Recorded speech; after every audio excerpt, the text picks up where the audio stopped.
बिस्मिल्लाहिर्रहमानिर्रहीम। अस्सलाम वालेकुम। कोई काम शुरू करने से पहले हमें बिस्मिल्लाह पढ़ने का हुक्म मिला है, जिसका मतलब है कि शुरू अल्लाह के नाम से जो बड़ा रहमान और रहीम है। कुरान पाक में हर सूरह का आगाज़ बिस्मिल्लाह से होता है, लेकिन सूरह तौबा वाहिद सूरह है जिसके आगाज़ में बिस्मिल्लाह नहीं।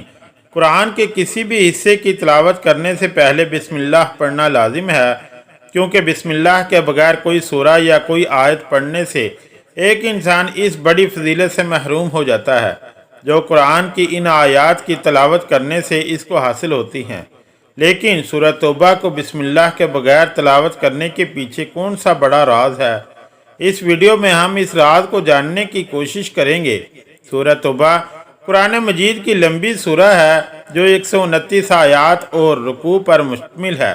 कुरान की सूरतों की तरह सूरह तौबा में भी ऐसे गहरे रंग मौजूद हैं जिन्हें अगर एक इंसान ने जान लिया तो यकीनन इसने कामयाबी हासिल कर ली। लेकिन सूरह तौबा और इनकी बाकी तमाम सूरतों में एक वाज़ह फ़र्क ये है कि इसके आगाज़ में बिस्मिल्लाह नहीं है। ये सूरह दो नामों से मशहूर है, एक अत-तौबा, दूसरा अल-बरात। तौबा इस लिहाज से कि इसमें एक जगह बाज़ अहले ईमान की कसूरों की माफ़ी का जिक्र है, और अल-बरात इस लिहाज से कि इसके आगाज़ में मुशरकीन से बरियत ज़ुमा होने का ऐलान है। तौबा का मतलब गुनाहों की तारीकियों से खुद को रोशनी की तरफ लाना है, वो रोशनी जिसमें अल्लाह का ख़ास इनाम एक इंसान के लिए मौजूद होता है। और जिसको तौबा करने की ताकत मिले तो असल में वही शख्स कामयाब होता है, बशर्त ये कि वो अपनी तौबा पर मरते दम तक कायम रहे। नफ्स के खिलाफ जंग करने को अल्लाह के रसूल ने सबसे बड़ा जहाद करार दिया है, क्योंकि नफ्स के खिलाफ कोशिश दुनिया में सबसे मुश्किल काम होता है, और जो नफ्स को काबू करने में कामयाब रहा तो फिर इसे दुनिया की कोई ताकत अल्लाह के अहकामों की तकमील से नहीं रोक सकती। जो लोग गुनाह के बाद नदामत महसूस करते हैं और इस गुनाह के बाद वो इस तरह बेचैन होने लगते हैं जैसे कि ये पूरी दुनिया उन पर तंग हो गई है, तो तब वो अल्लाह से जब अपने गुनाह की माफ़ी तलब करता है तो अल्लाह इसकी तौबा कबूल करता है। और इस हालत को सूरह तौबा में नहायत खूबसूरत बयान किया गया है, जिसकी एक आयत में इन तीन अफराद का जिक्र है जो हज़रत मोहम्मद सल्लल्लाहु अलैहि वसल्लम के साथ ग़ज़वा तबूक में शदीद गर्मी और कठिन सफ़र की वजह से शरीक नहीं हुए थे। फिर जब इस ग़ज़वा से आप सल्लल्लाहु अलैहि वसल्लम वापस तशरीफ़ लाए तो वो तीन अफराद आपके पास माफ़ी मांगने पहुँचे, तो आपने इनसे बात करने से इनकार कर दिया, यहाँ तक कि इनके ख़ानदान वालों ने भी इनके साथ बोलचाल बंद कर दी। फिर सूरह तौबा की आयत 118 अल्लाह का इरशाद हुआ, और इन तीनों पर भी जिनका मामला मुलतवी किया गया, यहाँ तक कि जब इन पर ज़मीन बावजूद कशादा होने के तंग हो गई और इनकी जानें भी इन पर तंग हो गईं और उन्होंने समझ लिया कि अल्लाह से कोई पनाह नहीं, सो इसी की तरफ आने की फिर भी अपनी रहमत से इन पर मुतवज्जो हुआ ताकि वो तौबा करें। बेशक अल्लाह तौबा कबूल करने वाला मेहरबान है।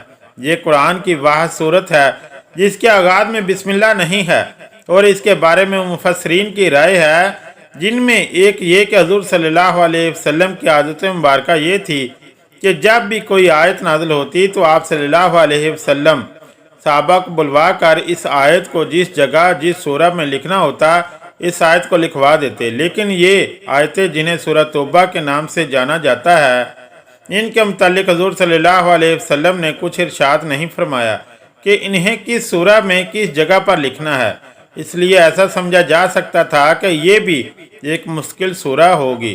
ताहम सूरह अनफाल की आखिरी और सूरह तौबा की इब्तदाई आयात के मज़ामीन में मुनासबत पाई जाती है। दोनों सूरतों में मुनासबत की वजह से सूरह तौबा को सूरह अनफाल के बाद रखा गया। दूसरी तरफ जब एक सूरह को दूसरी सूरह से अलहदा करना होता तो बीच में बिस्मिल्लाह लिखी जाती थी ताकि ये मालूम हो कि दोनों सूरह अलग अलग हैं। लेकिन सूरह तौबा के शुरू में बिस्मिल्लाह लिखवाई नहीं गई ताकि पहली वाली सूरह के साथ इसका ताल्लुक होना समझ में आए, और चूँकि ये बात वाज़ह नहीं थी कि सूरह तौबा अलग सूरह है या सूरह अनफाल ही का जुज़ है, इसलिए दोनों पहलुओं को मद्देनज़र रखते हुए जब हज़रत उस्मान रज़ी अल्लाह ताला अन्हु ने कुरान को जमा किया तो इस सूरह के शुरू में बिस्मिल्लाह नहीं लिखी गई और इस सूरह से इसको अलग बताया गया ताकि दोनों सूरतों को एक ही ना समझ लिया जाए। इसके अलावा सूरह तौबा का मौजू अल्लाह ताला का अरब के मुशरकीन और यहूद व नसारा पर अजाब है। हुज़ूर नबी करीम सल्लल्लाहु अलैहि वसल्लम की कौम पर ये अजाब आसमानी आफत के बजाय अहले तलवार के ज़रिए नाफज किया गया और इसकी तफसीली हदायत सूरह तौबा में दी गई। इस सूरह में ये हुक्म दिया गया कि मुशरकीन अरब अगर हुज़ूर सल्लल्लाहु अलैहि वसल्लम की रिसालत को कबूल ना करें तो इनकी सज़ा मौत है। सूरह तौबा के शुरू में बिस्मिल्लाह के ज़िक्र ना होने की असल वजह भी यही है कि सूरह तौबा में कहरो जलाल और मुनाफिकीन पर गैज़ो गज़ब और इनसे बेजारी का जिक्र है और बिस्मिल्लाहिर्रहमानिर्रहीम में रहमत का बयान है और रहमत के साथ फ़ौरन रहमत का जिक्र मुनासिब नहीं। एक रवायत में ये भी है कि इस सूरह के शुरू में बिस्मिल्लाह नहीं लिखी गई तो इसकी असल वजह यह है कि हज़रत जिब्राईल अलैहिस्सलाम इसके साथ बिस्मिल्लाह लेकर नाजिल नहीं हुए थे और नबी करीम सल्लल्लाहु अलैहि वसल्लम ने भी बिस्मिल्लाह लिखने से मना फरमाया था। दूसरी तरफ कुछ उलमा ये मिसाल देते हैं कि अगर कोई चोर बाजार में आपसे परस चुरा कर भाग जाता है तो जब आप इसको पकड़ेंगे तो आप ये नहीं कहेंगे कि बिस्मिल्लाहिर्रहमानिर्रहीम बल्कि आप डायरेक्ट चोर से कहेंगे कि तुमने मेरा परस चुराया है, मैं तुम्हें छोड़ूंगा नहीं। सूरह तौबा के इब्तिदा में बिस्मिल्लाह नहीं क्योंकि अल्लाह डायरेक्ट काफरों से मुखातिब होकर गुस्से में वो वक़्त याद दिलाता है जब काफरों ने जंग बंदी का मुआहिदा तोड़ा था और यही वजह है कि कुरान की सूरह तौबा में बिस्मिल्लाह नहीं। उलमाए कराम ने सूरह तौबा की इंतहाई फजीलत बयान की है। जो कोई सूरह तौबा की तलावत करेगा तो वो जालिम के जुल्म से महफूज रहेगा और इस सूरह की तलावत से एक इंसान के वो काम अल्लाह पूरे करता है जो काम ज़ाहिर इस इंसान को नामुमकिन लगते हैं। इसलिए ज़रूरी है कि कुरान की तलावत अपने रोज़मर्रा का मामूल बनाएं और अल्लाह से अपने गुनाहों की बख्शिश की दुआएं करते रहें। बेशक वो माफ़ करने वाला रहीम ज़ात है।